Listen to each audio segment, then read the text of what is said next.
Hi friends, డాగ్స్ని లేదా మీ పెట్స్ని యూట్యూబ్లో అమ్మాలంటే మా ఛానల్ వాట్సాప్ నెంబర్కి వీడియో పంపించండి. అలాగే ఇంకా మన ఛానల్ని సబ్స్క్రైబ్ చేయకపోతే వెంటనే సబ్స్క్రైబ్ చేసి పక్కనే ఉన్న బెల్ ఐకాన్ని యాక్టివేట్ చేయండి ఫ్రెండ్స్. అలాగే మీలో ఎవరికైనా Bluetooth ear phones, mobile glass, wholesale and retail కావాలంటే వాట్సాప్ గ్రూప్లో ఆఫర్స్ అనేవి ప్రొవైడ్ చేయడం జరుగుతుంది. డిస్క్రిప్షన్లో ఉన్న వాట్సాప్ గ్రూప్లో జాయిన్ అవ్వండి friends. Let's start the video. Hi friends, welcome to our channel. Friends, ఈరోజు మీకోసం పమేరియన్ పప్పీ అనేది తీసుకురావడం జరిగింది ఫ్రెండ్స్.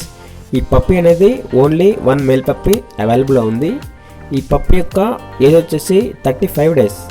ఇక పప్పీకి సంబంధించిన డీవార్మింగ్ అనేది కంప్లీట్ అయింది అని చెప్పడం జరిగింది. అలాగే వ్యాక్సినేషన్స్ అనేవి కూడా కంప్లీట్ అయ్యాయి అని చెప్పడం జరిగింది ఫ్రెండ్స్. ప్రజెంట్ పప్పీ ఉన్న లొకేషన్ వచ్చేసి సూర్యాపేట. ఓకేనా, ఈ పప్పీ అనేది చారు కనీస్ నుండి తీసుకురావడం జరిగింది ఫ్రెండ్స్. ఇక ట్రాన్స్పోర్టేషన్ విషయానికి వచ్చినట్లయితే ట్రాన్స్పోర్టేషన్ అనేది అవైలబుల్ ఉంది అని చెప్పడం జరిగింది. ఇక పప్పీ యొక్క ప్రైస్ అనేది మెన్షన్ చేయలేదు ఫ్రెండ్స్. ఈ పప్పీ గురించి ఏదైనా డీటెయిల్స్ కావాలనుకుంటే టైటిల్లో నెంబర్ ఉంటుంది, కాల్ చేయండి, పప్పీని తీసుకోండి ఫ్రెండ్స్. అలాగే మన ఛానల్ని ఇంతవరకు సబ్స్క్రైబ్ చేయకపోతే సబ్స్క్రైబ్ చేయండి. Thank you, bye bye.